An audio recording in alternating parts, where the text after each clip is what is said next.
And there it is. It is now time, ladies and gentlemen. And here I am. I'm your anchor, your host, your guide through the strange and unusual. My name is Brent Thomas, and this is the Paranormal Portal. And thank you so much for being here. Great to see you guys coming in and making yourselves at home. Because this is a home for all the strange and unusual stuff that we love so well. And I'm glad to share it with you. Great to see everybody. Hello to Deb. Hello, Wizard. Hi, John. I saw Eric's in here. Over on YouTube's Jonesy Lad. I said Jonesy Lad. How you doing, Jonesy Lad? Good to see you. Thanks so much for coming in. That's a new name to me. And I always like seeing new names because you like to meet everybody. Justin Goodrich just popped up on the Rumble. And who else? Annie Manula is here. Deb Varner. Karen Alberding is here. Rachel gets it right. Have I missed anyone? Probably missed a bunch. David Zeismer's in here. Bad Boy Channel's in here. Isaac is here. Good to see Isaac. Thanks for coming in. And just scrolling through the existing chat, as it were, just quickly, rather than going to the participants. Lucky Gypsy's over there keeping an eye on Twitch. And hello to all of you Twitch people. Thank you for checking out the show if you are doing so. And Mr. Virtue popped in as well. Good to see you, Mr. Virtue. Mr. Virtue apparently likes food shows. Says cooking shows are awesome. Well, you come to the right place. This is a paranormal show, but strangely enough, we end up talking about food. I don't know why. Sometimes it's food you'd eat, and sometimes it's things you can't imagine are food. But anyway, speaking of aliens and the animal mutilations, I'll just leave it there. I'm just going to stay a little wide of that one because it always hits the dirt. It always hits the gutter whenever we talk about that stuff. But anyway, great to see you all. I think Annie Manula's here. If I didn't say that already, she's here as well. So that's who I know is here. I'm going to go back down to the bottom of the chat and see if I missed anybody. And Deborah Neighbors popped in. Good to see you. That's wonderful. Barbara Mora is in here, and I'm sure she'll be on the Rumble as well. What's up, Brent? Not much, Jonesy. Good to see you, though. It's neat to always see new names, as I said. We've got a wonderful core of people that have been with us for a long time, but it's exciting to see other people coming in and giving us a shot. I mean, this may be something you love. It might be something that you're like, it's okay. Or it might be something you're like, oh, man, I'll never get that time back. And you could be right on all accounts. I don't know. It depends on your taste. But it's cool to see you come in anyway. And so I'm just giving you a big thanks. Anybody else? No. Wait. John Temperin. I said John already. Yeah, it looks like I'm caught up here. Kitty is here. What? How do you say the whole name? Kitty Caddywhack.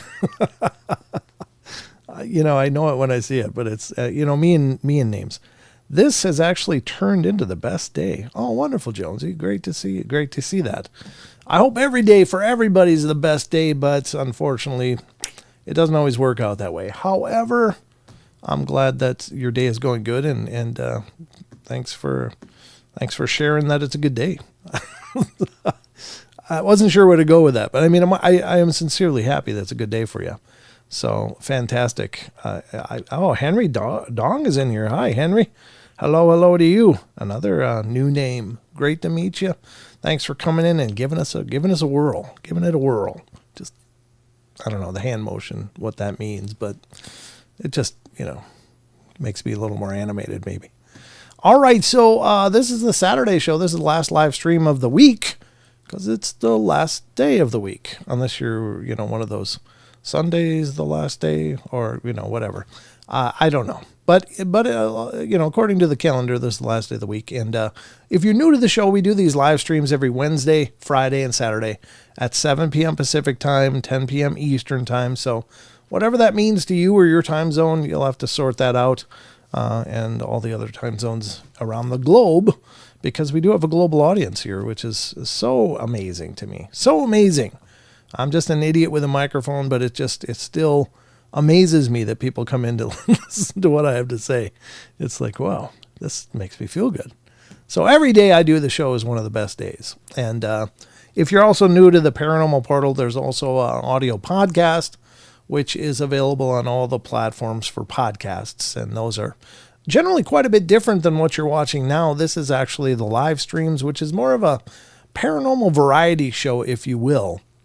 So the podcasts, if you're not familiar with them, are essentially interviews I've done with people who are experiencers. They might be authors, they might be researchers, they might be media personalities in the paranormal fields, and just had some amazing shows. And so, I mean, they're all amazing. Don't get me wrong. In fact, as much as I love talking to media personalities and stuff, I think truly, in my own personal opinion, my favorite shows are just talking to all of you, any of you who've had experiences and like, hey, I'd like to come on the show and talk about what I saw, what I've been through.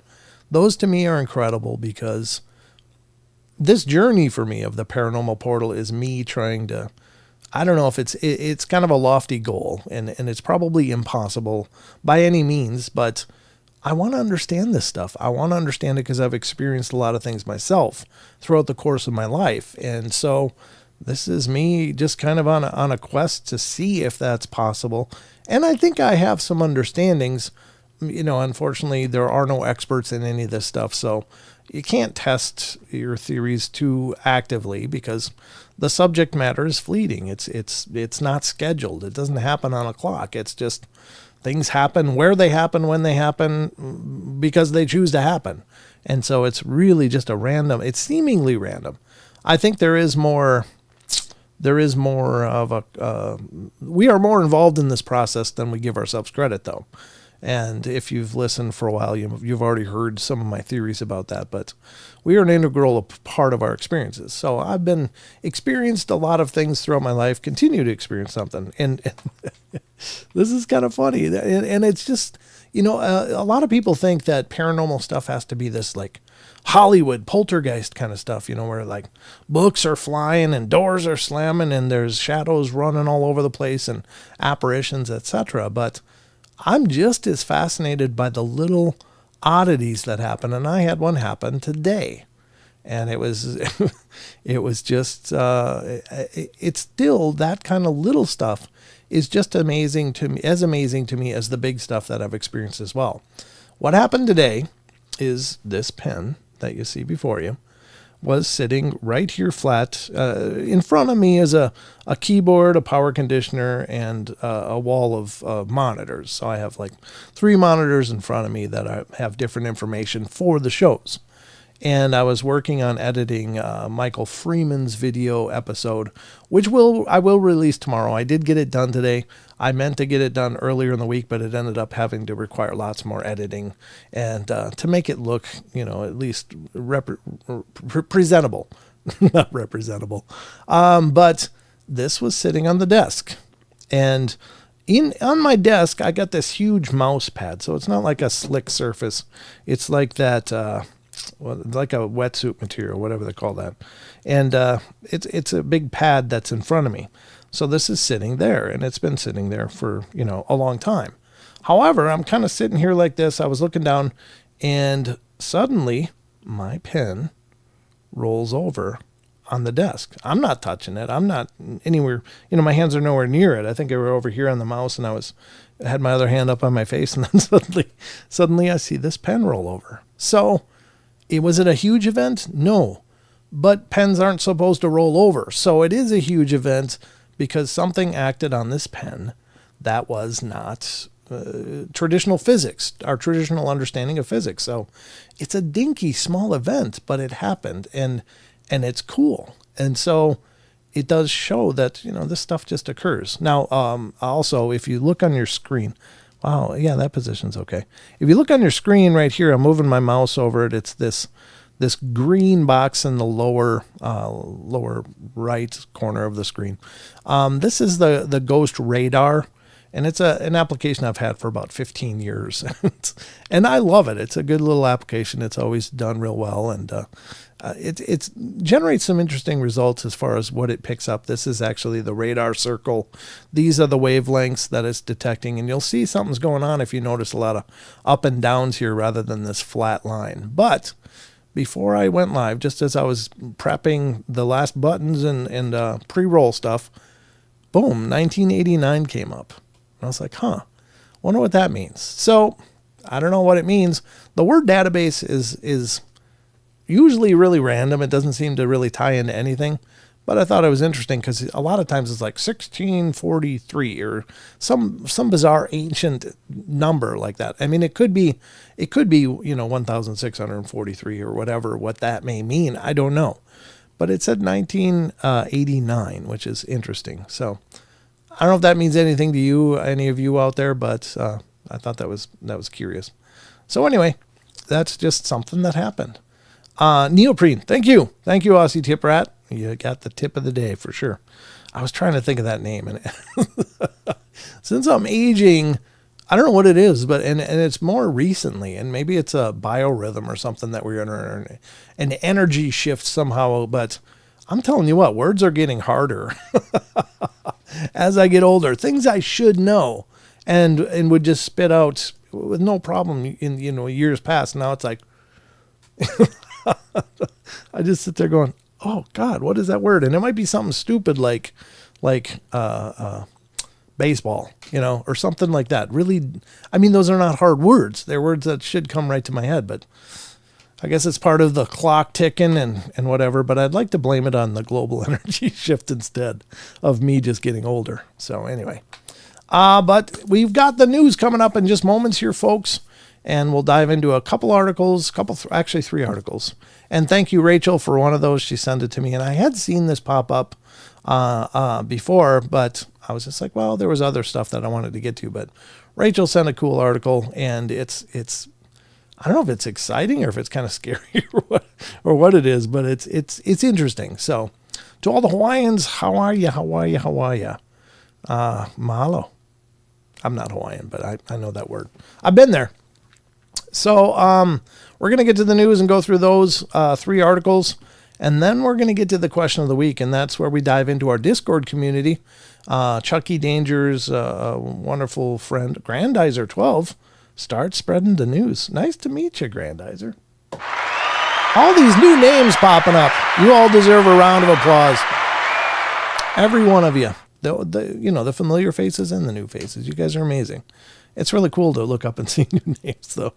But I'll get to it right in a second here, Grandizer, I promise. We're going to the Discord question of the week, and that's where we ask a question. Chucky Danger's been spearheading this effort for me, and he'll pose a paranormal type of question to our Discord audience, and we get your feedback. We get to hear what you guys think of this stuff. Now, remember, as I always say, there's no wrong answers. We just don't know what the hell any of this stuff is for sure. So no matter how bizarre your theories are, you're welcome to share them because we don't know, and every idea is just as valid as any others. In the truly scientific method, I say this often on the show, so forgive the redundancy, but in the true scientific method, you've got to be open to all possibilities until you can methodically and clinically test and remove them.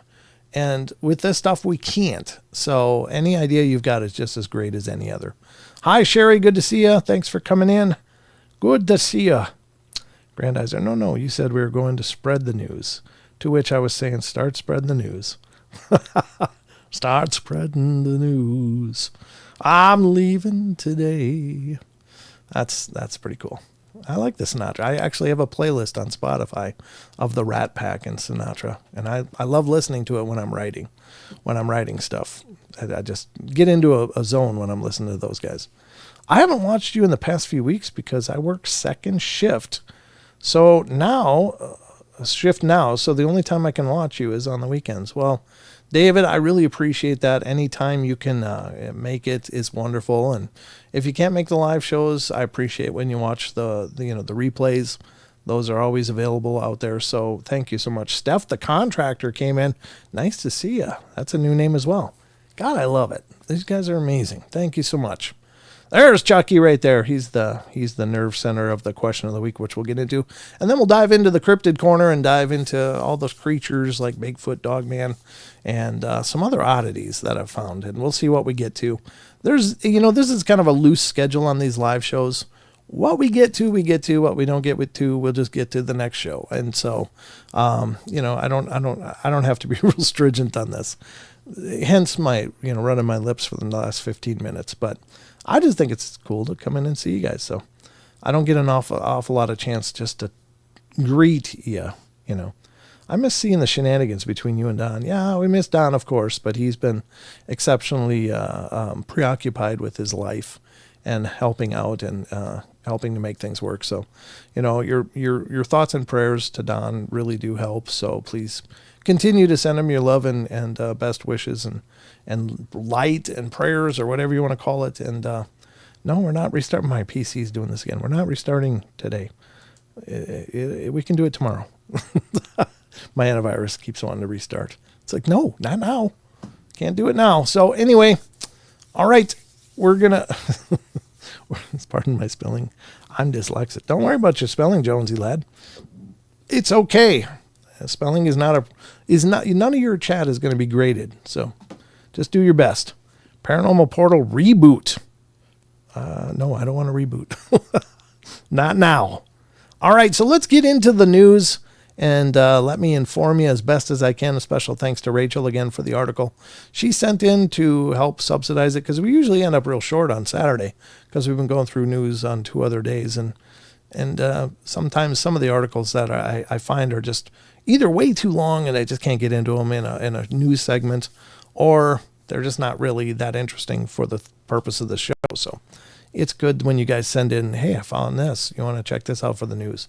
I appreciate that stuff a lot. It helps me. So you can do that through Discord, or you can email me directly at paranormalportalradio@gmail.com. But I'm spreading the word to my friends and family, so it's fine. Thank you, Jonesy. I appreciate that. That's amazing. That's awesome. All right, so it's time, ladies and gentlemen. Prepare to get informed, and I'll do my best to entertain you throughout the course of this next part, which is the news.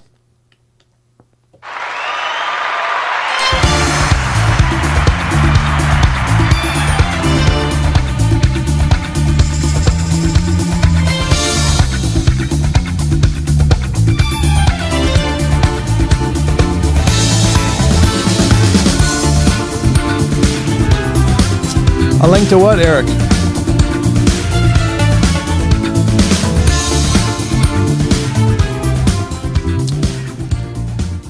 Oh, the Discord link. I'm like, what do you want to link in? Oh, sure. Here's the Discord link for any of you that are interested in joining. It's free for all. If you'd love to have you there. I popped out of the YouTube chat next to Rumble chat again, so lonely over here currently. Yeah, it is very quiet over there, but you're welcome anywhere, Justin. I just love having you. All right, here's the Discord link. Discord.gg/paranormal portal.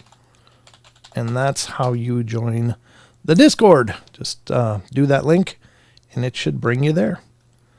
And the more the merrier. If you like our chat room, you're going to like Discord because it's a lot of the same people over there having discussions, sharing links and stuff. And I'll give you a little bit of a mini tour of that when we do the question of the week. I'm going to put it over on Discord or on Rumble too. HTTPS discord.gg/paranormal portal. Paranormal. Jeez, speaking of misspelling, right? All right, there's the Discord link in all of our chats that are currently streaming. And remember, we're streaming live on YouTube, on the big green Rumble machine, and on Twitch. So if you're interested in joining our Discord, wherever you are, we'd love to have you. So, all right, let's get to the news. This is the news desk of the Paranormal Portal, and I've pulled up a few articles with the help of Rachel to keep you informed and entertained. So let's get to it and find out just what I've done. Now, throughout the course of the show, we use a lot of different sites, and these sites are doing an amazing job. And I just want to encourage you guys to check out these sites, visit them, give them traffic, because we cover just a wee little bit. And all of these sites have so much more to offer, and they're just incredibly well done. And I just want to encourage you as much as I can to go visit them, because your traffic equals revenue for them and helps to keep the lights on. So definitely do that, because running a website is an expensive thing. When you have to pay for bandwidth amounts and such, it can get huge. So definitely please support these sites. First site is always our first site on the show here. And this is unexplained-mysteries.com. And again, if you're new to the news, it's not all paranormal news, but hopefully it's all interesting. And by that, I just mean that maybe you enjoy hearing about it, even though it's not necessarily ghosts and UFOs and Bigfoot. So, all right, the first one up tonight is from unexplained-mysteries.com. And this article is, Elon Musk has been tasked with destroying the space station in 2030. Yep, the old space station. There it is in all its glory right on your screens. You can see it. Apparently, they're going to decommission it in 2030. I don't know what's going on. I bet you anything that thing is just crawling with gold, though. I mean, you imagine all the high-end connectors that they use in that thing for all those electronics and such. You know they didn't skimp and use cheap alloys. You know they rolled out the red carpet to make sure this stuff was amazing. But not only that, I'm sure there's a lot of valuable materials and stuff in there. So I hope they don't just give it a push and watch it go into the Pacific or something. I hope that they break it down and bring it back. Because it'd be kind of neat if there was a possibility to reassemble it somewhere and let it be kind of an attraction for people to see. What is it like on the space station, But anyway, let's get into the article here. It's not too big. Good. And NASA has assigned the task of decommissioning the iconic orbital platform to none other than Elon Musk. Well done. By the way, anybody heard anything about the first manned space venture that basically these astronauts are kind of stuck because they got some leaks up there? I think it was Boeing's, but I maybe it wasn't. Maybe I'm really misrepresenting this, but some company other than SpaceX, private company, sent up their first manned craft, and apparently they've had tons of problems, and there's some leaks that they can't perform re-entry, and so these two astronauts are just kind of sitting up there in limbo. It's got to be horrifying. I don't know. Let me know if you guys have heard anything more about this. I haven't, but that's why you don't ever want to be the first one to do something, because a lot of times it can be a one-way ticket, and that's just horrifying. So anyway, my prayers go out to those astronauts that they get home. So anyway, it's difficult to believe that it has been 25 years since the first module of the International Space Station was launched. And I think it was the U.S. at Grandizer, I think. But I don't know which private company it was that did it. It wasn't Bezos and it wasn't SpaceX, but it was some other company. I can't remember who, though. A shining beacon of hope, technological advancement, and international cooperation, the ISS has remained a fixture of humankind's off-world ambitions for almost 3 decades. Like all good things, however, the space station will soon come to an end. NASA has this week selected Elon Musk's company, SpaceX, to develop a new type of tug vehicle costing $843 million that will be used to drag the entire space station back down to terra firma. Oh, yeah, they're just going to let it burn. I mean, I'm sure many pieces will survive, but I mean, if they're going to just tug it, that's not a good start to, collectors. Of course, just keep an eye on your backyard because you might get a piece. You never know. Things usually break up and shatter in re-entry. Selecting a USD orbit vehicle for the International Space Station, ISS will help NASA and its international partners to ensure a safe and responsible transition in low Earth orbit at the end of the space station operations, said Ken Bowersox. Bowersox, that's the first time I've ever heard that name. NASA's Director of Space Operations. This decision also supports NASA's plan for future commercial destinations and allows the continued use of space near Earth. What do they mean? I mean, are they just going to lower it so that it orbits in a lower part, or are they going to bring it to Earth? By the time the ISS is gone, it's likely that private firms will be in the process of launching their own commercial space stations into Earth's orbit. NASA and its partners will also be moving to build a new space station in orbit around the moon as part of its efforts to enable manned space exploration of the lunar surface and beyond. Well, there you go. I guess they're going to They're going to pull that one in, pull it, and just let it do whatever it does on reentry. And in the meantime, they're going to put another one, or a better one, a newer one, out around the moon. That's pretty cool, I guess. I don't know. I mean, we're moving into the future, right? So there you go. That's news to me, and I hope it was news to you, and you found that interesting. It's a Boeing capsule. They knew it would leak and gambled. Oh, God, that's horrible. Why? It is Boeing then. Oh, God, Boeing. Really? I think they're rolling the dice on a whole lot of stuff lately. Geez. That's terrible. Okay. Some poor Russian was up there when Russia fell. He was up there like 2 years. Wow. That's crazy, Marstall. Okay. Well, that's space news right away anyway. And thank you for digging up that information. I appreciate that. I don't know. I just remember seeing that. I was like, oh my God. All right, here's the next one. This one's kind of in nature and environment category. And this one sounds interesting too, but not in a good way, because these things are kind of freaky. They just kind of appear. And that's kind of a horrifying prospect. You think when you're on the surface of your neighborhood that you're safe, but you might not be. All right, let's get into the next one here. This is also from unexplained-mysteries.com. Huge sinkhole opens up underneath football pitch in Illinois. There you go. A big hole just popped open. I hope there was no kids out there. CCTV camera footage captured the moment a large portion of the pitch was swallowed up by a gaping hole.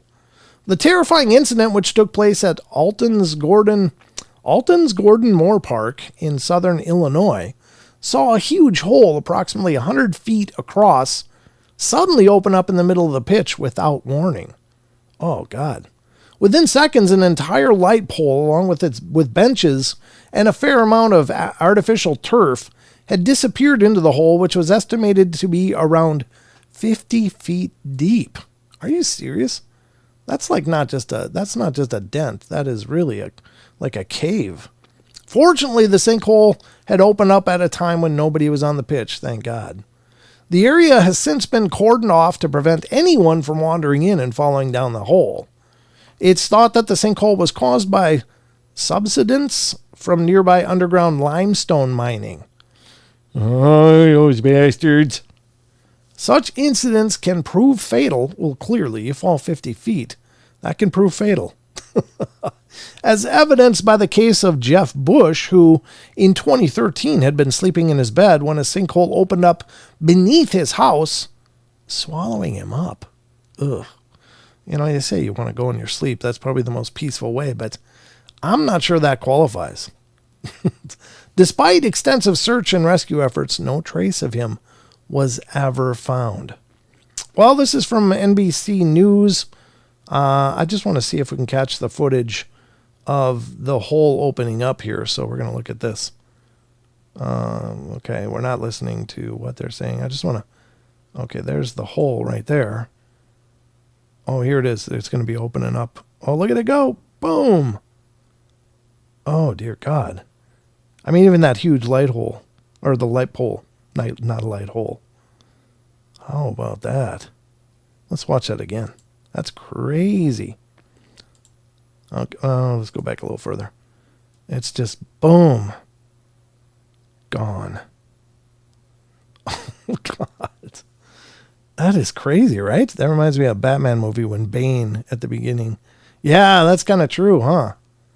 Well, I don't know if they got any new news, and it's just a bunch of yapping and talking, but there you go, folks. That's the light pole falling in with the benches, or a couple benches. So, I mean, that thing just goes, and it clearly crashes into the bottom. So, I'd hate to be that limestone mining company, because you know they got some splaining to do. Oof, that's not good. But at least nobody was out there. No loss of life, but now this whole pitch, I would think, would be in jeopardy, because are you sure that's the only one? Or is there more underneath there that might open up in the near future with some rain or something? Oy vey. That's creepy. Well, there you go, folks. That's the second article tonight here on the Paranormal Portal. Ay, ay, ay. Be careful out there. That's all I can say. All right, so we're going to go to the article that Rachel sent me now, which is, again, I don't know if this is a good thing or if it's creepy or if it's just a look into the future. There might be some medical applications where this would be amazing, but let's check it out. Here it is from Unilad. Rachel sent this to me, and we're going to get to it now. The site is unilad.com. From their technology segment, and scientists in Tokyo, they have created robots with lab-grown human skin, and it's freaking people out. Yeah. They didn't have to give it eyeballs quite yet, did they? Oh, my God. I guess if you're going to cover it with skin, it should probably approximate what people look like. I've never met somebody. Look at that. Look at that slimy look to it, though. Oi. Here we go. Scientists have created robots with lab-grown human skin, and it's freaking people out. This is by Lucy Devine. Surely this belongs in a movie. Well, I'm sure it will be. Robots just became even more advanced after scientists figured out how to create lab-grown human skin. I don't know if that looks real human, though, does it? I mean, this would be some real oily complexion. Maybe they're teenagers.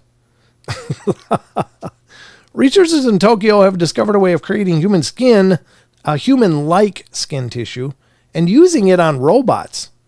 A team of scientists led by Professor Shoji Takeuchi from the University of Tokyo have been able to cover a robot's face with a thin layer of human-like skin. I guess it's human-like skin. It was created by the team at the university and made from a mixture of human skin cells layered on top of a resin base. Doesn't that, I mean, won't it die then? I mean, maybe you got to keep it all slimy just to keep it going. I'm not sure how that works because it's not like there's circulation going on there. This living skin would be particularly useful for robots that interact closely with humans, such as healthcare service companion. Oh yeah, I know where they're going with this. And humanoid robots, where human-like functions are needed.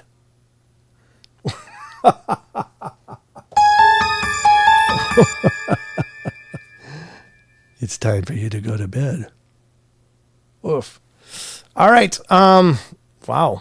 Let's see what it goes on to say. The skin can repair itself if damaged, similar to how human skin heals wounds, and integrating sensory functions like touch and temperature detection is more feasible with living tissue. I have no idea where they're going with this, but I think it has a lot to do with the companion angle. I'm thinking. So how did they manage to create a human-like skin? Takeuchi explained that the dermal cells were created first, following by epidermal cells. The thin layer of skin, which is capable of healing itself, was then attached to the robot's face via perforations within the resin. And these perforations resemble ligaments that lie beneath the skin in both humans and animals. Okay. Silicone, dermis, and device. Okay. That's very odd. Okay. So this is the bottom layer. Here's the skin, and this is whatever the hell they stuck it to. The skin, oh, look at that font size. My God. I can't see it. Let's go bigger. Go bigger, go home. All right, so the team used a collagen gel to fill the perforations, essentially acting as an adhesion between the skin and the resin base. It creates a smooth, strong bond between the skin and the robot, said Takeuchi. The natural flexibility of the skin and the strong method of adhesion mean the skin can move with the mechanical components of the robot without tearing or peeling away. But there are some limitations with the process, such as maintaining a sterile environment and avoiding infection. These things can get infections. Are you serious? Those companion robots are going to be oozing sores.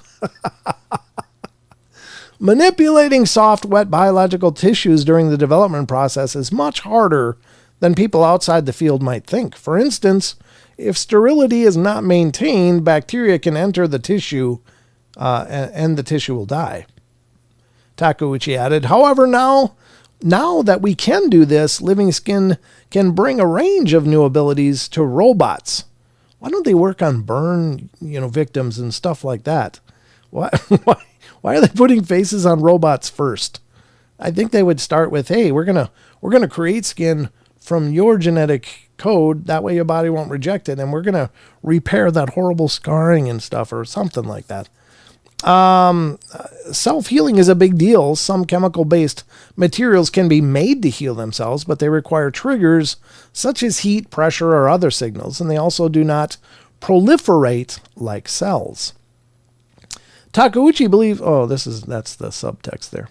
Biological skin repairs minor lacerations as ours does, and nerves and other skin organs can be added for use in sensing and so on.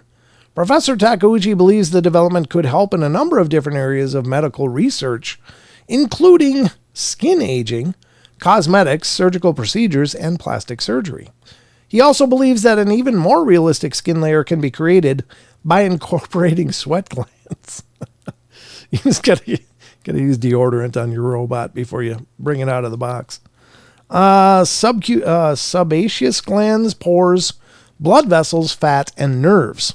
Of course, movement is also a crucial factor, not just the material. So another important challenge is creating human-like expressions by integrating sophisticated actuators or muscles inside the robot, he added.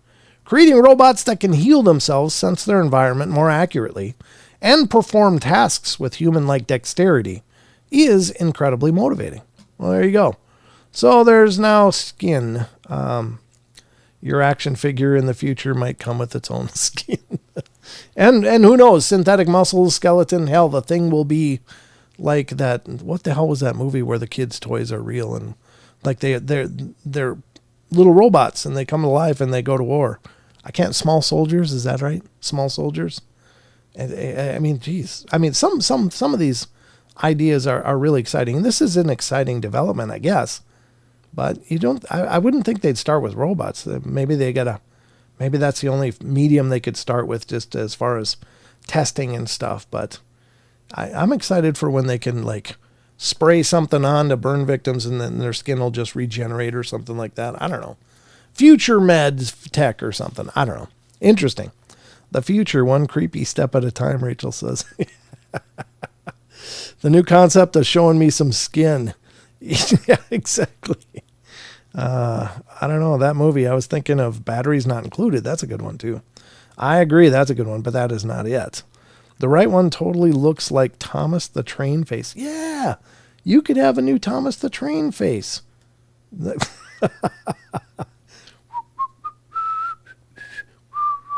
I don't know.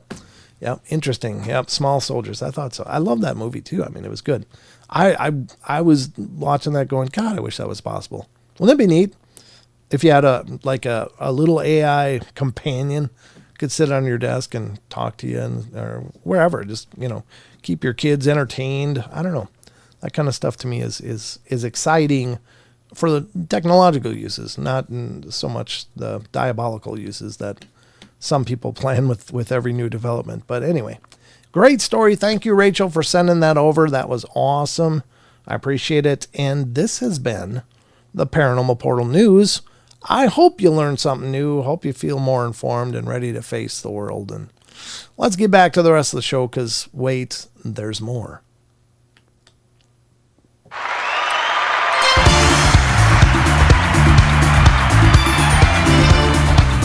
Terminators. Absolutely, Terminators, sure. They were covered in human skin.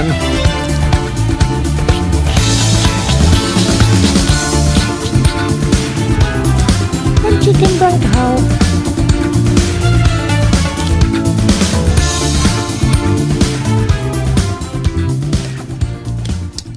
Brown chicken Bronco. All right, folks. Made it through the news. And I hope you enjoyed that, because, I love doing the news. Vibing over here, Jonesy says, well, good deal, Jonesy lad. Good job, Jonesy lad. All right, we're hopefully you continue to vibe throughout the course of the journey, because there's still so much more. Now I feel like chocolate milk. What does that mean? You mean you want chocolate milk? Is that where you're going with this, or you actually feel like it? The minion doesn't like that joke. It's like, Dad, I'm hungry. I'm like, hey, hungry, nice to meet you. Come on. It's a classic. You said brown cow. I did. Brown chicken, brown cow. That's the Don. That's a nod to our Mr. Longbeard. These directors get their ideas from somewhere. They aren't that creative. Yeah, that's probably true. Unfortunately, Hollywood is the biggest idea they have now is just to rework everything that's been done. Hey, it's the new, I don't know, the new Powerpuff Girls live action is going to be probably next. If that comes out, you're going to knock me over with a feather. All right, just about to have my Sasquatch Trails ice cream. What do you find on a Sasquatch trail? I don't think that's chocolate. Robot chihuahuas. Oh, no. Yeah, well, the little ones are almost action figures themselves. The real ones. They are just little yippy things. They're just real sweet chihuahuas. But anyway, I'd be hesitant of any ice cream that starts with Sasquatch Trails. So what are you going to find there? Harvested liver and fecal matter? I don't know. No, I'm sure they're not that true to form. They don't make it really accurate. I don't know why they call it Sasquatch Trails, though. Does they have like chocolate feet in there or something? It's actually clever if they did that. That's pretty good. Yeah, I'm telling you. Enjoy that. All right, so we're going to get to the next segment, which is going to lay down. Good to see you. Well, Deb, thank you so much for being here. It's wonderful to have you back for as long as you can handle it. And for those of you that don't know, Deb just went through a huge medical journey. And we're just so happy she's doing better and getting her feet back under her. But we love you. Haha, great joke, Brent Thomas. I get about one a night. That's about it. I'm probably out of good jokes now.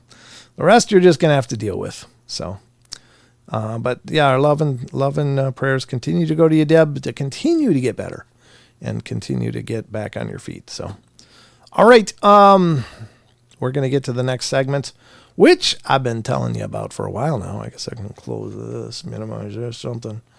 But we are going to get into this segment.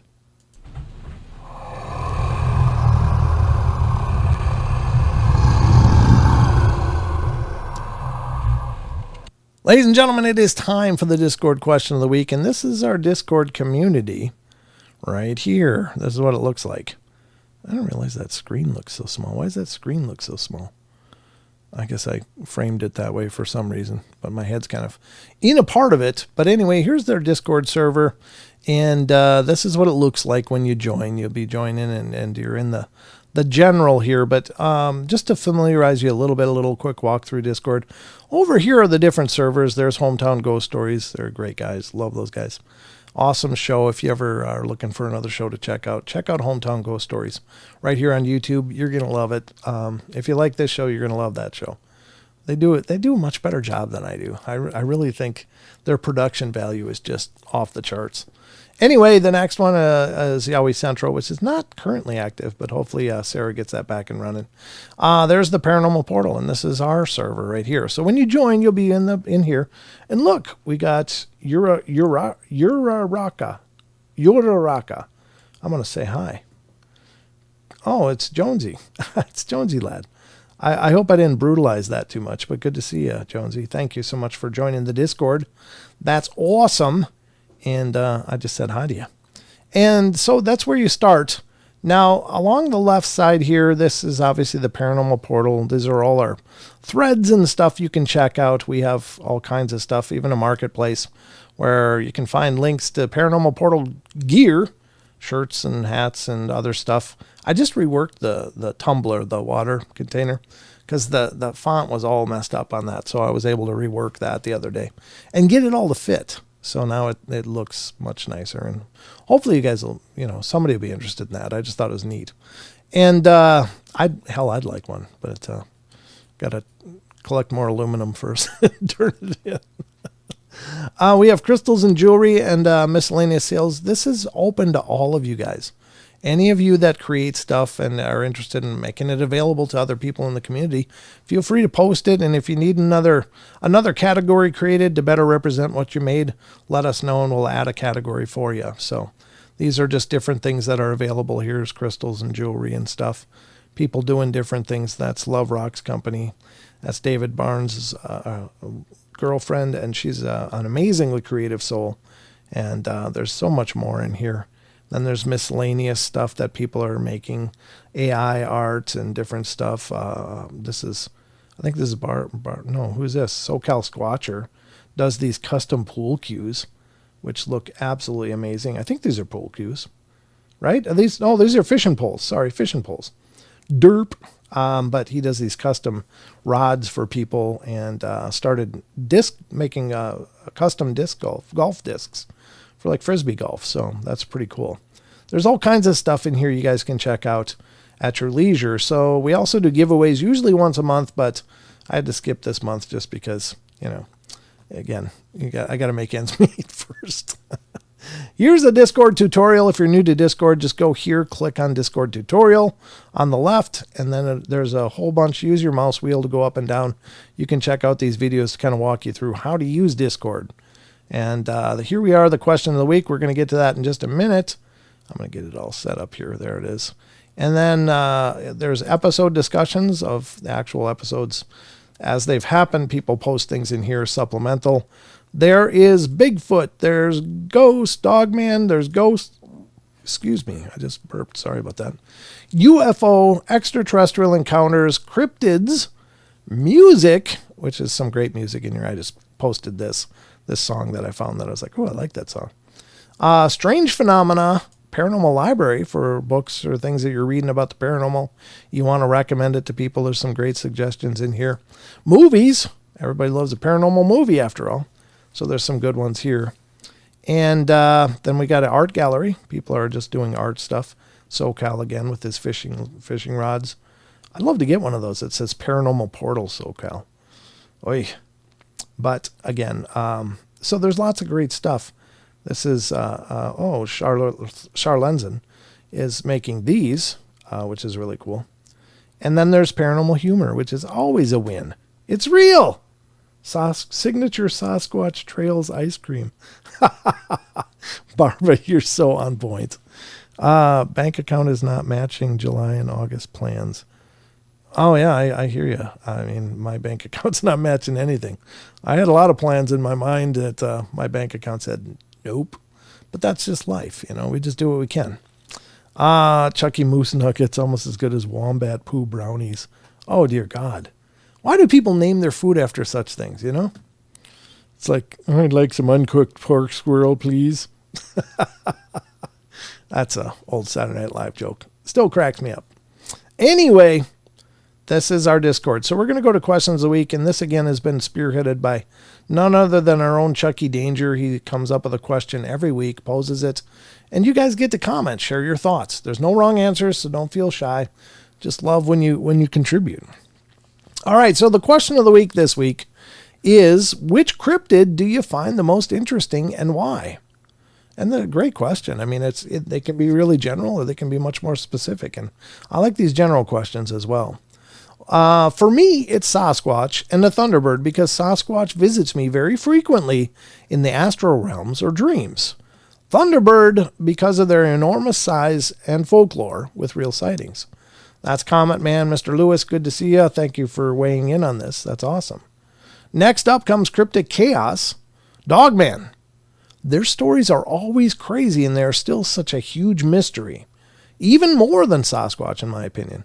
And I agree. I mean, God knows these are all mysteries, but the Dogman one is to me much more, I don't know, out of this world, so to speak. Whereas Sasquatch seems like it could be very well grounded in just the fauna of this world and elusive, but they might be supernatural as well.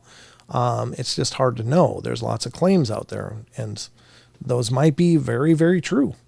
And so, but with Dogman, it's like, wow, nobody's seen these things running around very much, but when they pop up, They are absolutely much more aggressive than Sasquatch, even though they don't generally hurt people. They seem to love intimidating the hell out of people. Like must be a huge pastime in the dogman communities. I don't know what they talk about. Like, hey, watch this, hold my beer, and then they go and scare some campers or something. But there's many stories of dogman just getting so close. Like a Bigfoot will stay at a distance and just do some really aggressive, loud things and really freak people out. A dogman will get within feet of people and looking like it wants to chew their face off, and then the people run and it seems to let them run. It might shadow them like Bigfoot does, but dogman is just seemingly more aggressive in that regard. So John T says, I say Bigfoot, and some of the Bigfoot mixes, I believe they are the closest to the human race, but have some very good tricks up their sleeves, which I've seen a few of. As for the other cryptids, dogman, etc., are interesting, but I wouldn't want to see them. Yeah, I'm with you. I mean, I'd like to see them at a distance, but even then, if you see them at a distance, did they do that on purpose, and do they know you're watching? And then do they follow you home afterwards? That's a big thing with dogman, and it comes up with Bigfoot too, but dogmen have been known to trail people, track them over many miles. Like people will go out to these really remote locations, have a dogman experience, be like, oh my God, I got in my car and I ran home. Like a week later, they're having things happening at their home. So either this is an incredibly supernatural creature that's like, I'm coming to your place. Now you're going to deal with me a lot more because you came to my place.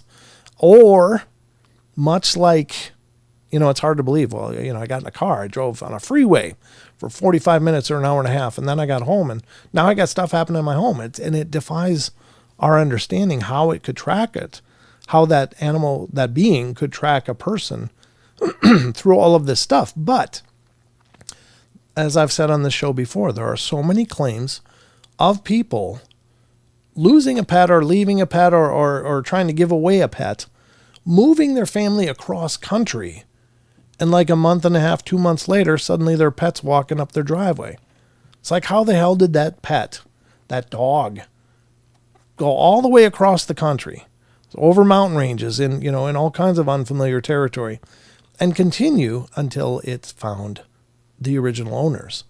I mean, those stories are amazing. So animals do seem to cue in on things, or be able to, that defies our understanding. So if they can do it out of love, then maybe a dogman can do it out of contempt. I don't know. I don't understand it personally, but it is crazy. So Annie Manul comes up next and says, Sasquatch. I worked on species at risk of extinction for many years. The anticipatory grief is real. Bigfoot existing holds out hope in the face of that. And besides, there's no reason we should not be the only extant hominid. I like the idea of there being more than us. I agree.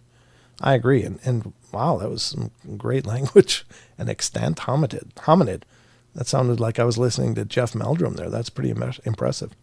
And I'm not mocking. I'm really duly impressed. It's like, wow, that was very well said. So I agree. I that's my biggest fear about Sasquatch, is that, we have no idea how many there are. And I think that there are many thousands probably in just in North America. But what is that breeding population like with all that distance and all that land and all that space?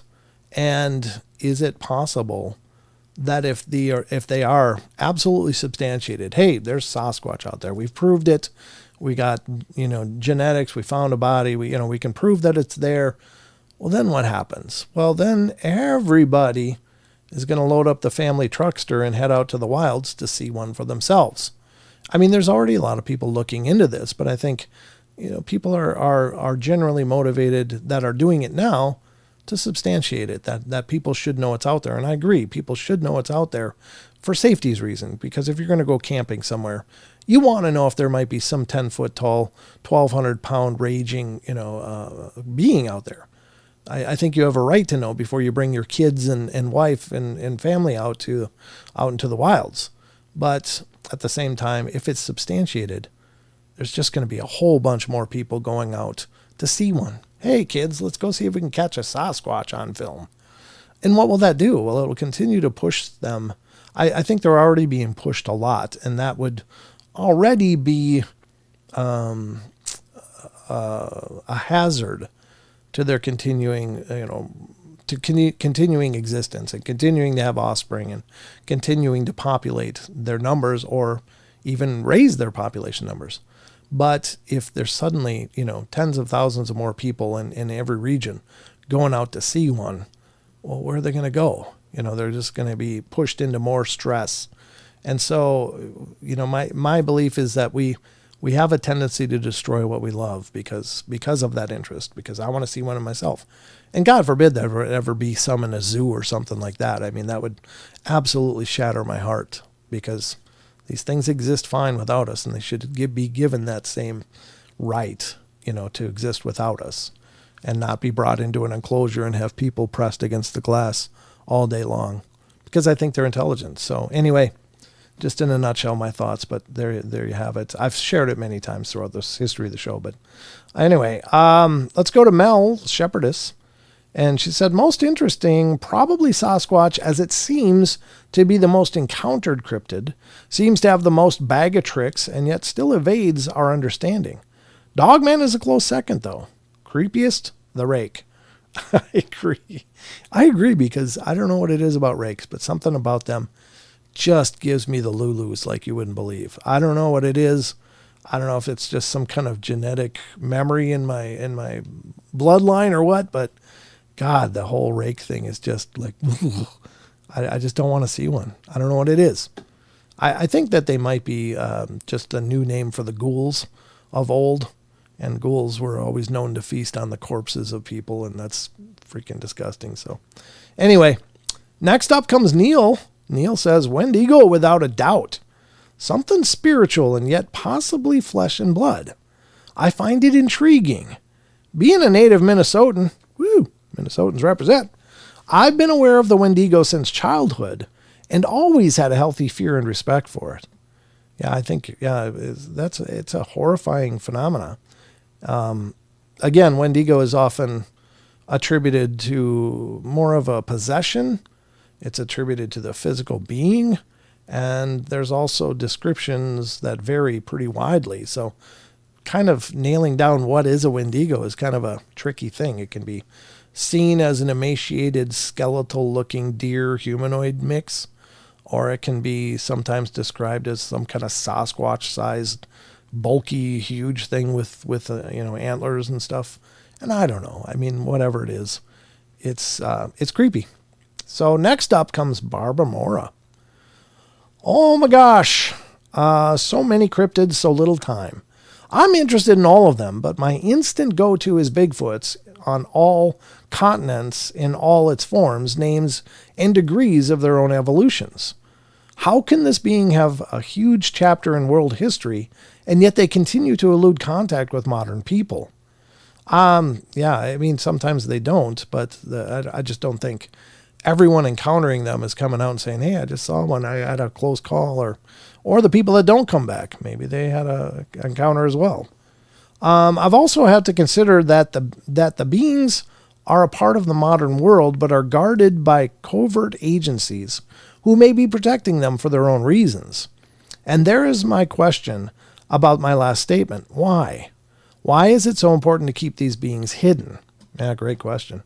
I've heard everything from, it would upend the logging industry, or it would, maybe that's why these national parks were created, was to give them a range as, maybe some rudimentary form of treaty, or to keep people away from them. I don't know. It's anybody's guess. I do have an X-Files idea that I've shared every once in a great while here on the show, but it's way out there. But, what can you say?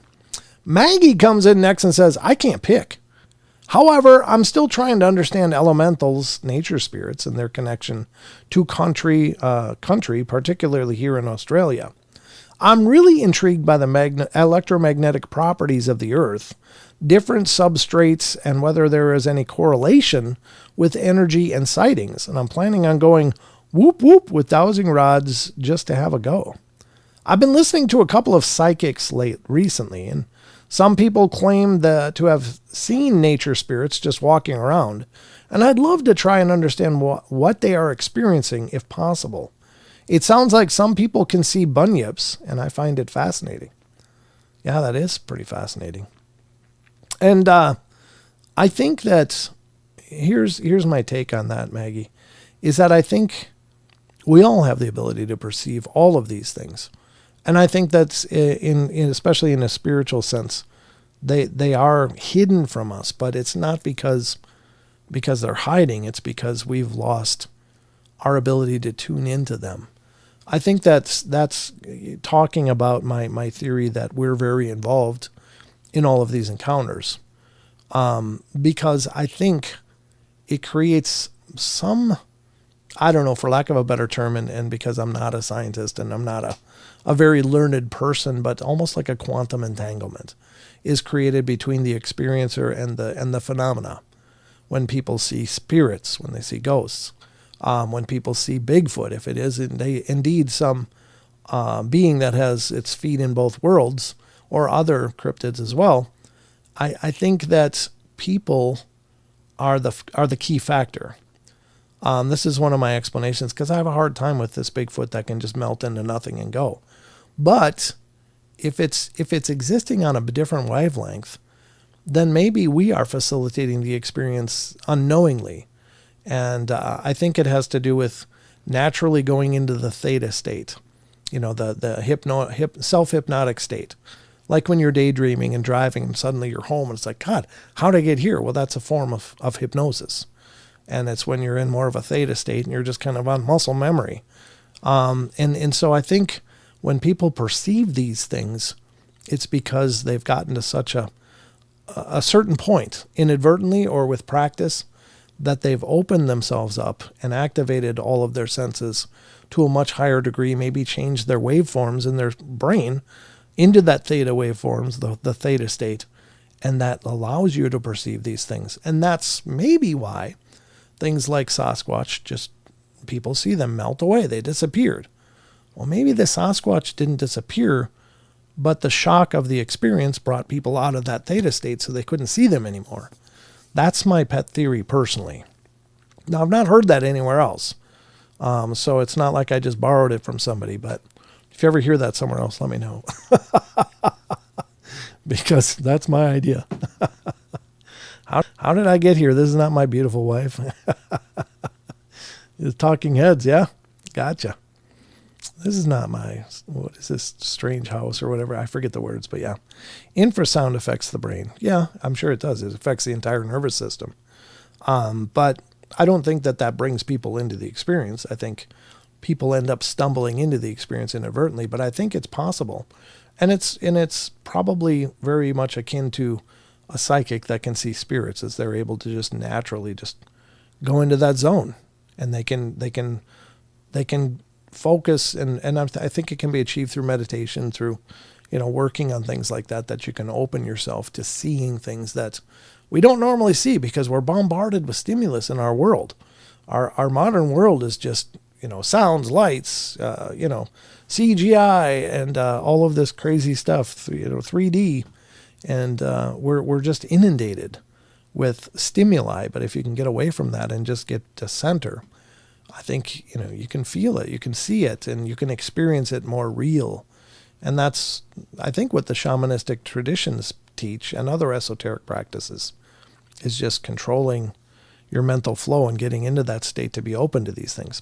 Kind of a sidetrack, sorry, but I just wanted to go there since it came up. All right. But anyway, let's continue on. Great thoughts, Maggie. Karen Alberting comes in next, says, for me, it will always be Bigfoot, though bunyips would be a close second. I would just love to know what bunyips are, since they are such a big part of my life. Since my kids were little, after watching Dot and the Kangaroo. I find them very fascinating. Bigfoot will always be my number one, however. Yeah. I don't really know what a bunyip looks like. I'm going to Google one and drag it over here, because I know I've heard the term, and I know I've looked it up in the past.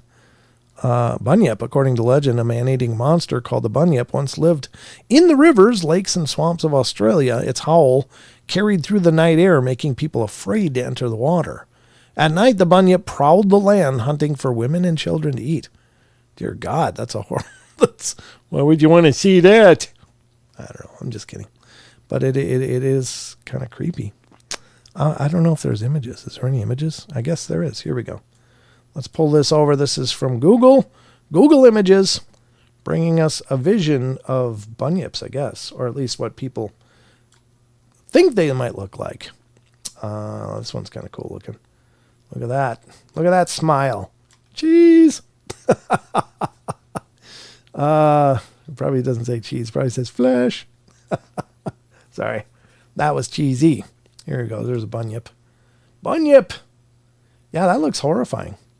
I don't think I'd want to see those. I think I like living in my not seeing bunyip place. I don't know how many of them there are, but I hope they're just in Oz. I've never heard of bunyips here, but we got gators and stuff. But you got crocs, so I guess I guess that's kind of a wash. I was thinking that maybe that brought us away from needing bunyips, but you got crocs, so that's horrifying. It does look very alligator-y though by this rendition. I can't see much of this one. This one's a little different. Bunyip. Naomi Novik Wiki. Okay. Well, I mean, it's got the web feed, so it could very well be aquatic, I guess. But there it is. There's a bunyip. For any of you that were interested in knowing what a bunyip looked like, now we all know. All right, Rachel's coming up next and says, I find Dogman interesting with the reports that it could be either... Excuse me. Wow, that snuck up on me. Hold on. It could be either a physical or a metaphysical creature, and that it seems to track down those who witness it. Yeah, that's exactly what I was referring to. So much intriguing speculation to discuss with other people who have interest in it. Yeah, I think Dogman is interesting, but it's kind of horrifying that if you see one, it might just follow you home, and because they can, I guess. And rounding it all out, Justin Goodearth.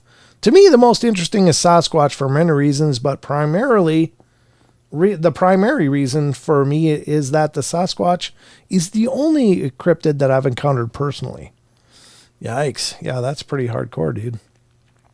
That's crazy. But I think you're not alone on that one for sure.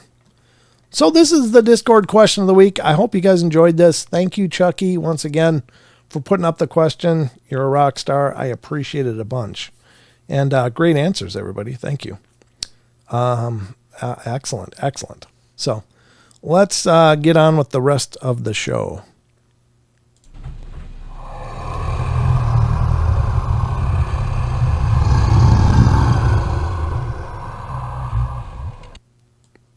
Boom. All right, so that was the Discord question of the week. I love that segment. It's just great to see what you guys are thinking about things, and great discussion points. Thank you, everybody, for weighing in and sharing your thoughts. That's outstanding. Absolutely outstanding. That's what your mother said last night. Sorry. Couldn't resist. All right, does Dogman have massive fleas? I don't know. God, we don't need were fleas or whatever, too. It's like that movie. What was that movie? Cloverfield. Where it wasn't bad enough that there's this big, huge gargantuan thing that's, basically can't be killed by missiles and stuff, and it's smashing buildings and raising hell in New York. But then it's got these freaking fleas that come out or some kind of parasites that come out and eat people. It's like, oh God, it just got worse. Were fleas. Yeah, that's all I could think of.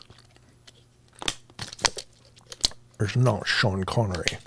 My name is Brent Thomas. All right. Is it really big shoe? Is it a really big shoe? What? What are you talking about? I don't know what you're talking about here. All right. So anyway, that was the Discord question of the week. Great discussion. Okay. So I guess we're got one place left to go because it's 8:15. My God, it just flew. Always flies here on the portal. If you're new to the show, you're going to find that out that, God, time just flies. It just screams by. But I guess that's why we keep coming back. The trademark plastic bottle. Drink crinkle sound. Part of the official live streams. Love it. I mean, it's not, yeah, it is. Absolutely. Any requests? Stairway to Heaven? Almost choked myself on that one, but that was the first few notes of Stairway to Heaven. Paranormal Portal, look up the Googway. That is very scary. North American cryptid. Yeah, I've looked it up many times, brother. Where when the deer, dogman, and Bigfoot run past you in the forest, then you know they're running away from the Googway. Yeah. Yeah, the Googway is allegedly very ferocious, and it's, they've got a lot of teeth. I've heard stories. I heard a lot of stories through the years about the Googway. Think Ed Sullivan. It's a really good show. All right. Anyway, let's continue on because we're got to get to this other part of the show, which you may be familiar with. You may be, but if not, you're about to get familiar with it now because, hang on, we're going in.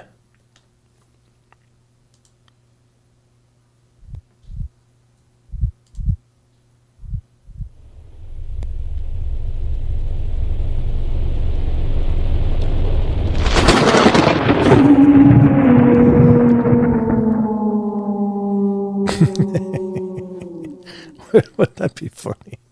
That would be so funny. It's like, host dies when he drowns on bottle drinking during his live stream. I'd like drown on a teaspoon of water. Nah, I'm pretty careful. I do close off my throat usually. So what? So what do you think of giants in America? I think it's very possible. I think that perhaps if there are giants, they probably live 99% of the time subterranean. Just a guess. I mean, God only knows if they're otherworldly or whatever, but they just don't seem to be seen. I mean, it considered Bigfoot reports, which are very scarce. You know, witnesses coming in contact with Bigfoot is very, very rare. Then consider Dogman, which is equally as rare, and then consider like the Rake, which is even more rare, and things like the Googway, and then when you put giants on that list, it's like, you know, for every 100, maybe every 1,000 or so Bigfoot reports, there might be a giant report. They are just so rare that they come up, but there's pretty incredible claims, one of which I heard on none other than Sasquatch Chronicles, I think years ago. And I could be wrong, but I might be conflating or confusing the source of this story, but it was I'm pretty sure it was Wes's show where this guy, the claim was, it was an old guy, like an old hunter, and he'd been a hunter his whole life, been up in the mountains hunting every chance he got, and it was just kind of his religion, so to speak. And I'm paraphrasing this story, but he was up there in his tree stand, just waiting on the foot of a mountain. And he was in like the tree line before the tree break as it went up the mountain. And he was sitting there and he heard this sound coming. And it was like this boom, boom, boom. And he looked over, and this thing didn't see him, didn't experience him at all as far as the guy could tell. But what he saw was allegedly like a 15 or 20 foot red-haired giant. And I don't remember if it was carrying some kind of club or something like that, but it wasn't like a Bigfoot. It wasn't covered in hair, but it had red hair, long red hair, a red beard, and marched through the edge of the trees and up the mountain. And apparently the guy was so disturbed by that he went right home, put his gun away, and never, ever went into the woods again. Like that was it for him. He was done. Just a one-off weird event. But, I mean, if it changed his life that much, then you got to believe there's something to that. I mean, people don't just give up hunting. It's like, well, it's not like a fish story where I caught one, it was this big, you know. it must have been incredibly powerful. Old Native American stories say they had to fight red-haired giants a long time ago. Sure, the Lovelock Cave incidents with, I think, the Cherokee or the Apache, I don't remember which, or maybe it was another one. I forget the tribes, so forgive me for paraphrasing that. But yeah, I mean, they were constantly battling with them, and they decided enough was enough, and they basically trapped all the giants in the cave and lit fires at all the openings and stood guard outside. And if any of the giants tried to flee the smoke, they would shoot arrows until they died. And there apparently was large skulls discovered there, which were soon appropriated by none other than the Smithsonian. But apparently there were a bunch of artifacts also discovered in that cave system. So it's sad that it had to end that way. But yeah, when people stop going in the bush, it has to have been something paradigm smashing, I think. Yeah, absolutely. Yeah. Oh, yeah. Yeah, no worries, Eric. I appreciate it. I'm happy to, do my best to paraphrase stories I've heard, but I'd much, I don't mind doing that, but I hope I'm not being inaccurate in my recollections. I mean, the gist of it was the old guy was hunting, saw a giant walk up the mountain, and was like, okay, I'm done ever going out here again. Never, ever went hunting, never went to the forest again, was just done. And it's also kind of tragic, right? Because this is something that guy loved, and it was essentially taken from him by his own experience. So it is tragic, but we're going to start out on the very site where I believe that story came from. And this is SasquatchChronicles.com. Wes does an amazing job, not only on his shows, but on this website. And so I hope you guys check it out. Rumor I heard is some of the dinosaur models on display use giant bones from humans and plaster on some displays. I mean, it's, I don't know if that's possible. Maybe it could be. I don't know. I've heard of them assembling dinosaurs wrong and then finding out, oh, we were all wrong. And we've got two different bones in this one representation and two different creatures. And so they've, maybe they're just grabbing bones and pulling some, 8-year-old Lego stuff with them. Who knows? Yeah, absolutely. It's stories like that give us weight. Meth gator versus cocaine bear. Yeah, meth gator. Well, cocaine bears. That's kind of a farce anyway. It's based on a true story in that a bear ate some cocaine and ran about 100 yards and died, and didn't go on a rampage terrorizing people for however long that movie represented. But that's the only truth in the movie is that, yeah, there was smugglers that dumped cocaine. A bear did eat a good portion of that cocaine and then ran about 100 yards or 100 feet and died. So DeadNet Studios had an interesting segment about giants in America. Oh, it sounds fascinating. If you ever figure out a link, or if you can find a link, just send it to me. I'd like to check it out because I think giant stories are fascinating. I think every legend has truth to it. And what that truth is hard to sometimes narrow down in the face of all of the retellings and exaggerations through the ages. It's like, I guess that's why we got fee, fi, fo, fum, I smell the blood of an Englishman. Yeah. So instead of, the historical references of what these things were and are, or continue to be. So I like those kind of things, but I'd like to see what they said. What about those giant trees? I'm not sure what to think about those personally. I'm here to tell you, Devil's Tower looks like a stump. Looks like a stump to me. Now, I don't know anything about what this ancient version of our world looked like. But I do know that, in the time of the dinosaurs, there was a whole different kind of atmosphere cooking around here. And so maybe that was really incredibly good for propagating huge plants. But they look like they've been cut. I don't know. Were they? I don't know. But it looks like they were. And it's not just the devil's peak or whatever the hell it was I just said. That word escaped my mind. This is what I'm talking about. It's like, but anyway, there's other representations that look like they are stumps. These mountains seem to come out of nowhere, and they have the fluting edges, much like it was going into I'm trying to do it in the screen, into a root system, but then they're just like, boom, topped off. But if they did use an axe, like I saw somebody saw like this rock formation that looks like an axe laying on like this stump, but it's a rock formation. If they did use an axe, it wouldn't look like this on the top, or even this. It would look like some kind of, chopped cone. I think it would be a much better representation of an axe doing it, but maybe they had big saws too. You never know. It's going to take a lot to drag me away from you. There's nothing that, what? Oh, what, Grandizer, you're doing lyrics. Okay, I got you.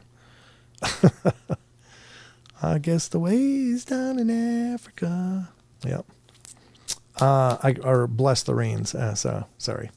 I never did know the words to that, but I see what you wrote now. Anyway, let's get to the cryptids. Wes's SasquatchChronicles.com. Check it out. It's amazing. Maybe they had lasers. Good point, Sherry. It's hard to know what kind of technology has been existing here on Earth in ancient aeons past, because they find artifacts out of place all the time. Not all the time, but they do find them. Weird Noise in the Desert is the first story from Sasquatch Chronicles blog. Special thanks to Wes. Appreciate it. Excuse me. Clearing the pipes.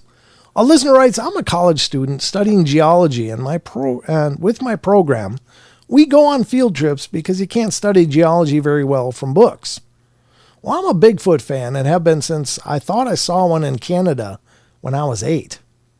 Well, I'm reaching out because I heard the Michigan Scream that you played in episode 985, Creature Follows Farmer Home, on one of these field trips in the last year in October on the Utah-Nevada border, where we were studying Orogenes mountain building.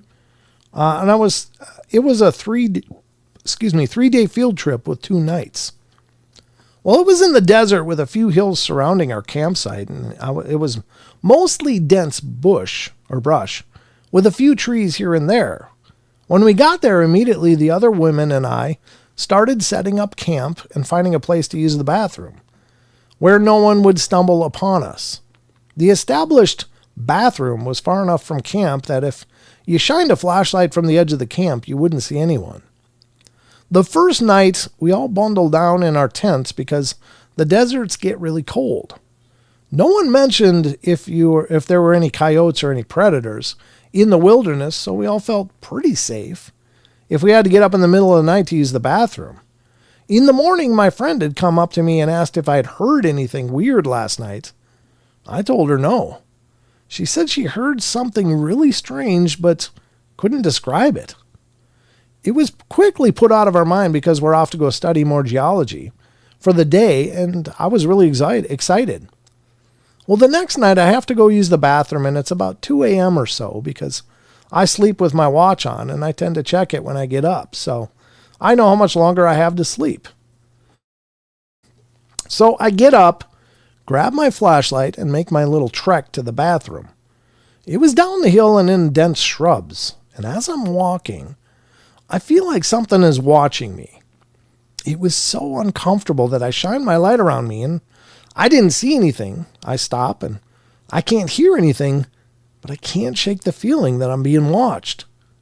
At first, I thought it was one of those male students, but we were all really close, and they weren't stupid enough to prank us, especially in the dark wilderness. So I kind of abandoned my trek to the bathroom and find the nearest shrub and do my business, and I basically raced back to camp. I didn't have anything to protect myself with, and I was really freaked out. As I got back to the tent, that's where I heard that scream. It was so alarming that I kind of froze. It was so loud and coming from one of those big hills. I got back into my tent and zipped it shut and basically hid in my sleeping bag the rest of the night. I didn't sleep very well, and I was awake right before daybreak, and a few other girls were, and we were packing up things from camp so that we could get home sooner. And we all heard that scream again, including the girl from the first night, and she was really excited and said that's what she heard the first night. And what was it? I said bird almost as a knee-jerk response, and the other girls agreed, but we all stuck really close together the rest of the morning until the sun was completely up. Anyway, I know this isn't the most exciting encounter in the world, but I don't even know if it was Bigfoot, but I do know when I heard that episode, when you played that scream, I was like, I heard that in Utah. Yeah, that's the thing. I mean, again, as I said at the launch of the show, encounters don't have to be these Hollywood moments. They don't have to be these larger-than-life experiences. My pen rolling on the desk by itself today was big in my mind. I mean, I just looked and went, oh, wild. That just happened. But it's a big event because something happened that's not supposed to happen, but it happened. So I don't know. And certainly distant screams that you can't place. I'd be concerned. I'd be plenty concerned. That's got to be a creepy feeling. I guess it's the biggest thing is the unknown. What is making that noise? What is that exactly? And what does it want? Why is it up there yelling? Is it pissed? Is it just, is that just a ritual thing, or what the hell are they doing? So that's the hard part, is the unknowns. But cool story. Here's one that's just this is from today, and it's going to be live tomorrow night. It's just those woolly boogers. I don't know how long this is. Oh, it's a pretty good sized story. This might be the rest of the show. Let's do this one. This will be what Wes is going to be covering on tomorrow night's episode of Sasquatch Chronicles. So I'm sure it'll be amazing to hear the guy explain his story in person. A listener writes, I have a very strange encounter with what I believe was two Sasquatch in St. Clair, Alabama.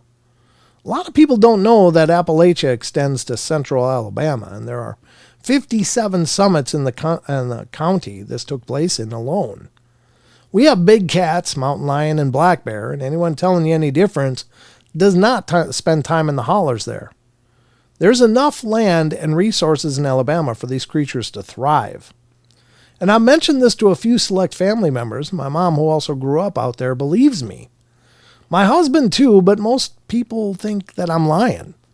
Well, I'm 34 now, and I'm a research and data scientist in the process of obtaining a PhD in industrial psychology. I'm required to be truthful, analytical, and a skeptic. I am, and I know without a doubt, Sasquatch is real. I'd put my reputation on the line here at the university and state as much as if anyone would listen.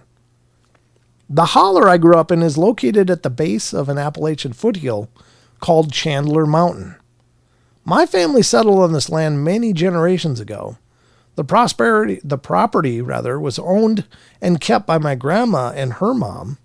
We had a chunk of land with 2 small cottages, gardens, barns, sheds, an orchard, and all the makings of a country life. My great-grandmother always told me to watch out for the woolly boogers when I would go out in the forest as a kid.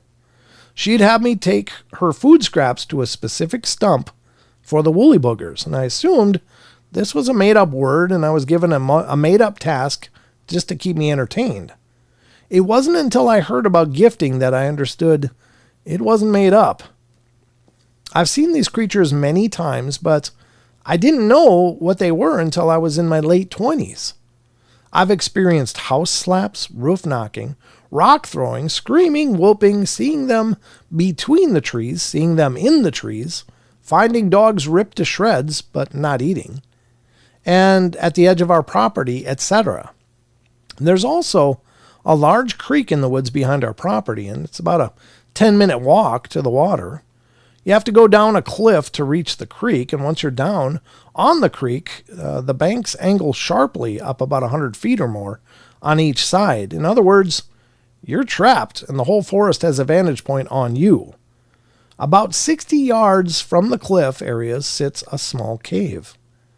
I used to collect animal bones from the mouth, but I never entered because I was told I wasn't allowed to.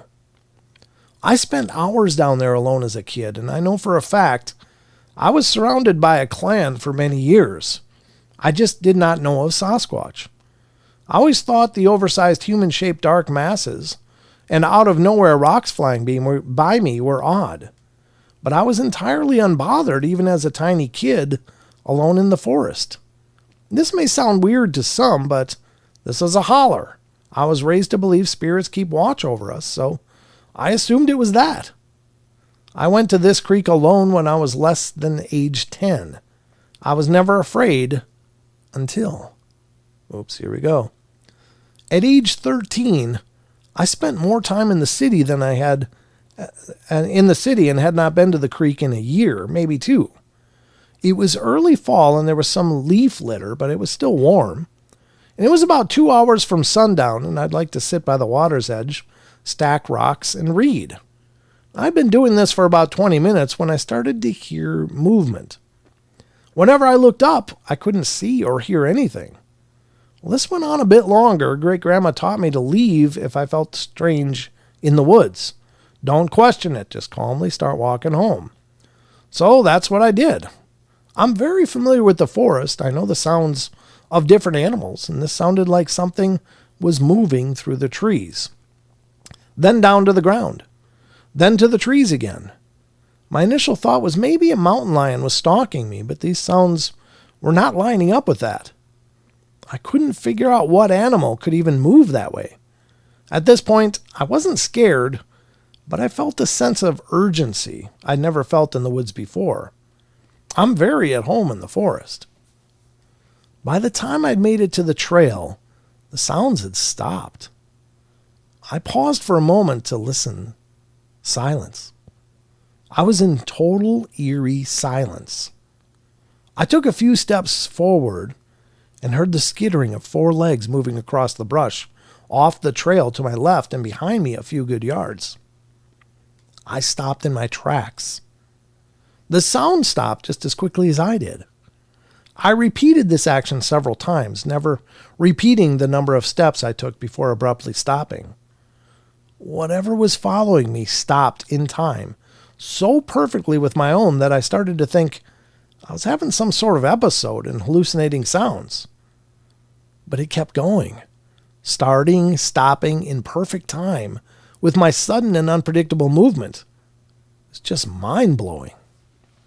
Well, I tried to rationalize. This is way too big to be a mountain lion. The bears here are very scarce. We have little black bears that come down into the holler for food, but they are not as large as our big cats, and bear sightings are very rare for this far down. The reaction time of the footsteps was unnatural. It should not be possible for something to stop walking at the exact moment I chose to stop. I paused. What should I do? If this is a human, I should run. But this is far too large and agile and hidden to be a person. I settled on the mountain lion, and I can tell you this thing is huge. I knew I was being stalked or hunted, so I was mentally working myself up to turn around and throw my arms up and yell the way that I'd been taught. I was thinking, not speaking, thinking. On the count of 3, I'm going to turn and yell to scare off this cat.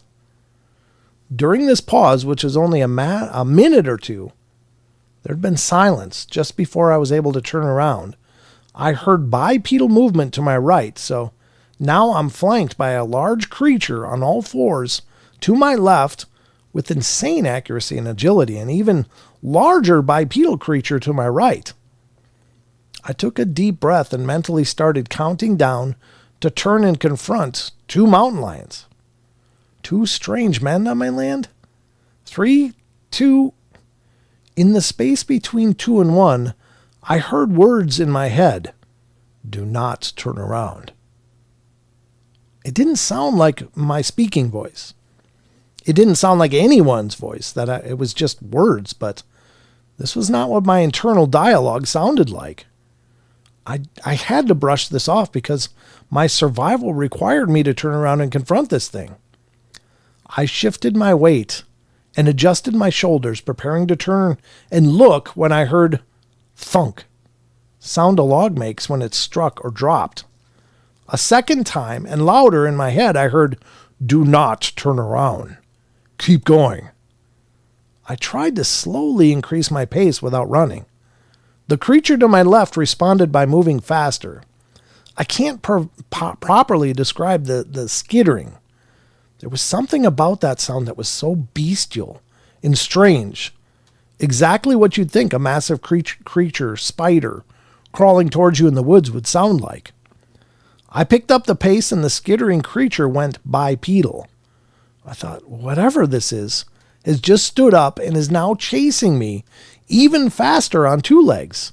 What the hell? Men don't skitter, and neither do big cats or dogs. Bears cannot move that fast when bipedal. The other creature was keeping pace to the right. And I was out of explanations, and I honestly thought I was going to die. The creature to my left starts closing in. I hear heavy breathing, similar to a large man exerting himself, but with animalistic snorts here and there. I heard the sound of bare feet, not paws, wide, flat, human-esque feet, just booming through the trees, branches snapping and cracking, and this thing was literally on my heels. I'd finally reached a point in the trail that opened up to the dirt road. The same intrusive voice I heard earlier said, "Run." I took off, and after I had cleared maybe 15 feet, I heard the creature that was to my right crash through the trees and over the path. I did not care to look. I just ran. I never told anyone about this. I'd play it over and over in my mind, but it was always at a loss. There was no explanation. I'm among those who thought Bigfoot was a solitary in the PNC. I don't know what the PNC is. In the PNC. I believe in spirits, but not cryptids. That was not our southern vocab. Bigfoot never crossed my mind. A few years ago, I started listening to your show. I'm sure you know where I'm going with this. I now realize that I was surrounded by them all my childhood. When I was very small and playing in the creek, they were always moving through the trees, or in the trees as big dark shadows, or hairy black shadows, throwing rocks into the creek beside me. I chalk this up to jumping fish, even in the winter months. And I've turned that afternoon over in my head so many times. The hardest part to accept was the mind speak, and the odd sense of trust and comfort I felt with the second creature. But I know what happened to me. I made a point to replay the memory often so that it would stay fresh. It was a baffling mystery for over a decade. In hindsight, I had many encounters both before and after I was chased, including one where I went to enter an unused barn at the edge of the property but stopped at the entrance due to the strong and awful smell. I was then chuffed at by something, and a branch crashed down in the forest that was overtaking the barn. I was about 9 years old, so I tucked tail and ran. I believe my great-grandmother had a clan of woolly boogers that she had befriended, for the lack of a better term. We had to do all sorts of crazy stuff for the woolly boogers, like cut a piece of my hair and put it in a knot hole in the tree so the woolly boogers could get it and take away my allergies. Well, I come from a line of Appalachian healers. My great-grandmother used folk and plant medicine, and I guess she had a spiritual thing with them.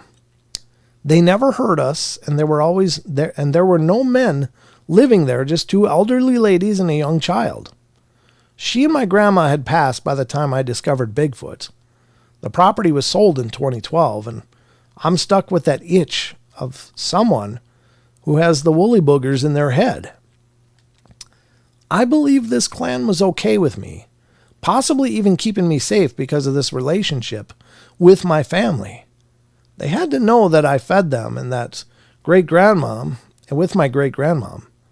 I think the creature that was chasing me was either from another clan or a juvenile, and it had been 2 years since I'd been on that creek. If this was a juvenile, and I believe it was based on the size difference and movement sound, it must have been too young to know what the elder ones knew of me. That made them leave me alone. Or as my husband suggested, maybe the fact that I was a teenage girl alone in the woods prompted the juvenile to come towards me. I believe the larger of the two was keeping me safe, somehow telling me not to look, when to run, and then crossing the trail to take the other Sasquatch down before it could reach me. If you read this email, I hope it wasn't too long or a drag. I've debated sending this encounter to you for over a year now. Wow. How's that? That's pretty fascinating story. Huh. What if it was something else? What if it was a dog man on one side and the Bigfoot on the other? Yikes. Oof. That'd be a scary thing. And you kind of just, I mean, God, in that situation, I wouldn't turn around either. I'd be like, okay, and just go as much as I could. But yeah. Yeah, Chucky says, nothing like a cougar scream in the dark to send heebie-jeebies down your spine. Yeah, I'll bet. Paranormal Portal, was it a Bigfoot that told him to run, do you think? Yeah, I think so. Because they had already been habituating, had this relationship with them for generations. So I think that the clan just watched over the family in that area. And maybe this is a dog man moving in or whatever, but that's pretty crazy. Wow. Woolly Boogers makes me think of sheep nose nuggets. I don't even know what that means. What are sheep nose nuggets? I have no idea. Bigfoot to the right to me, Googway to the left, stuck in the middle with you. There you go, Grandizer. You got some song going on in you, brother. Very interesting, though.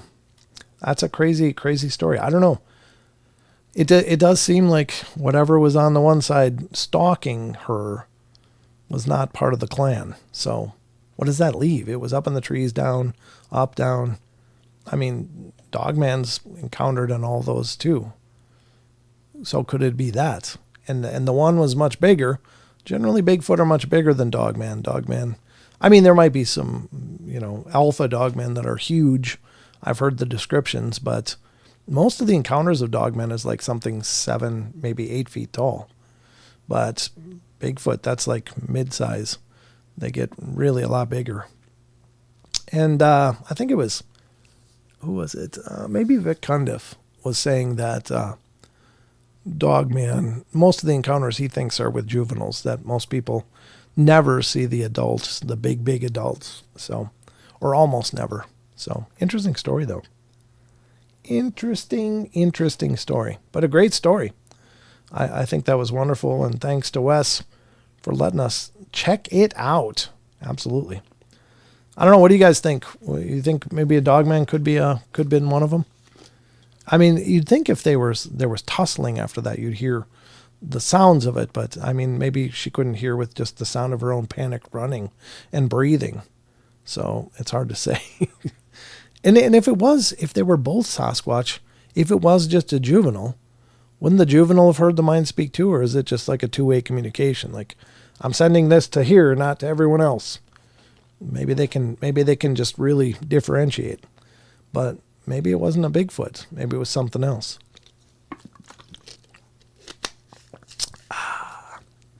Interesting stuff. I found this map of Barnet Ley Line, but I don't know who made it or why, but some of it runs just outside the village I lived in the UK, almost exactly where the word careful filled my head. Oh, interesting.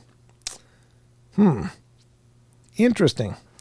To avoid hitting a deer, it blew my mind. I don't know what to make of it, really.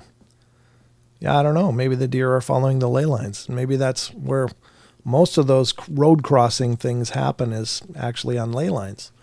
And so they put up the signs. I don't think they know it's ley lines in most cases. They just say, well, keep hitting deer right here. We better put a sign up. Be careful. And so maybe wherever you see those, animal crossing signs could actually be a ley line, because it's believed that animals follow ley lines for like a form of navigation. So that's kind of an interesting thought. Just occurred to me now. Since you had both in there, it's like, well, why? Isn't that a little odd? But maybe deer do. Maybe they follow the ley lines to navigate their territories. That's interesting. Interesting idea anyway, right? That's a good point. Thanks, Brent. You're welcome. Glad I could help. So wherever you see those Animal Crossing signs, or hear that, oh, be careful when you're driving here, there's always deer. Maybe that's a ley line running through the path of the road. Might be. Just a thought, but what the hell?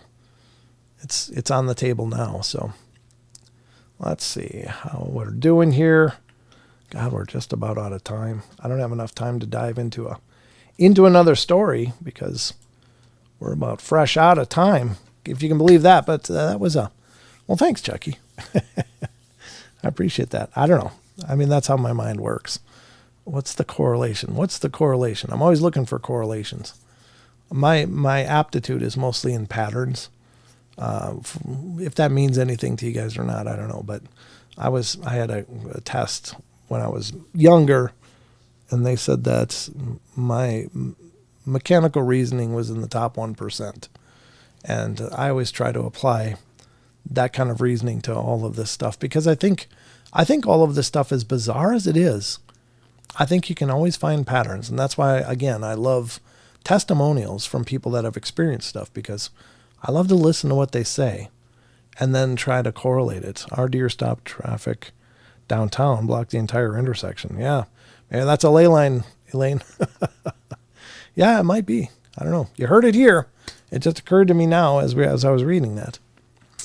Oh, avoid a deer. I get it. You're good for another 3 hours. Keep going. I wish I had enough gas for 3 hours, but if you can hear my voice is getting a little cracky. Because I'm talking through the whole 2 hours, especially when I'm not, I'm doing it solo. It's kind of nice when Don or Sheldon or even Jimmy are here because then they can talk a little bit and I can drink and let my voice rest. But it's okay. I love doing these shows, and by God, even with a crackly voice, I'll continue. Because that's just how I wrote. I heard to perceive the word carefully.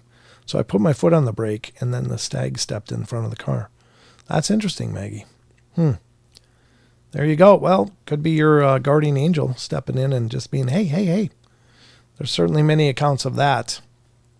And there's, it's the guardian angel, guardian spirit, spirit guides, any number of possibilities. And I don't pretend to know which. I'm not gifted in that area. So, but yeah, we've had 6-point deer walking in downtown Kelowna. People take pictures. I see dinner. Well, generally here in the winter time, even right outside my door, there's this big female moose, and she's huge. She didn't have a calf this year, so I don't know, or last winter. But, I mean, she was right outside the door when Don was leaving. He left, came right back and said, dude, you got a big moose outside your house. And I looked out, and it was chewing on the plum tree. I got this plum tree outside the house, and it was chewing on the branches. I was like, oh, that's really cool.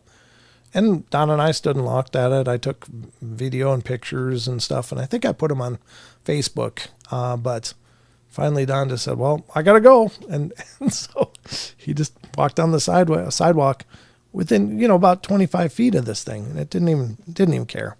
It's been around town for ages. It'll lay down in yards around here, but sometimes it visits my backyard and chews on the arborvitaes and stuff. So it's really cool. But one year she came in with her calf, and I didn't see the mom first. I saw the calf, and I was standing in my laundry room, which is about 3 feet up from the ground. There's a few steps to get up into the house. And I was standing in the laundry room window looking out. It's got all windows all around. It's like a little greenhouse. But along comes this about 6.5 foot moose, and I was like, oh, that's a big animal, but it's not that big, But then the calf walked by, and then the mom came, and I'm about 5'10". That's about how tall I am, and I'm standing about 3 feet off the ground, and she comes walking by, and she's eye level with me at ground level.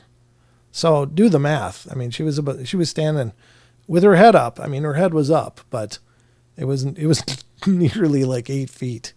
I was like, good Lord, that's a big animal. Oh my God.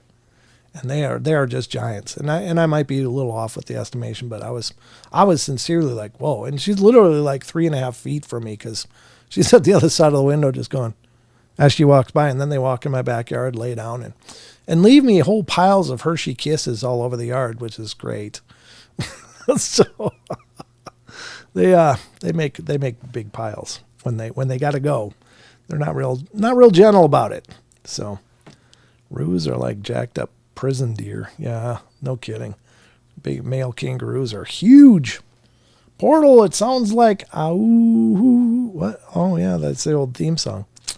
Ugh, arg, oh. Ahoo, ahoo, ugh. Have you heard the old theme song, Grandizer, for the Portal?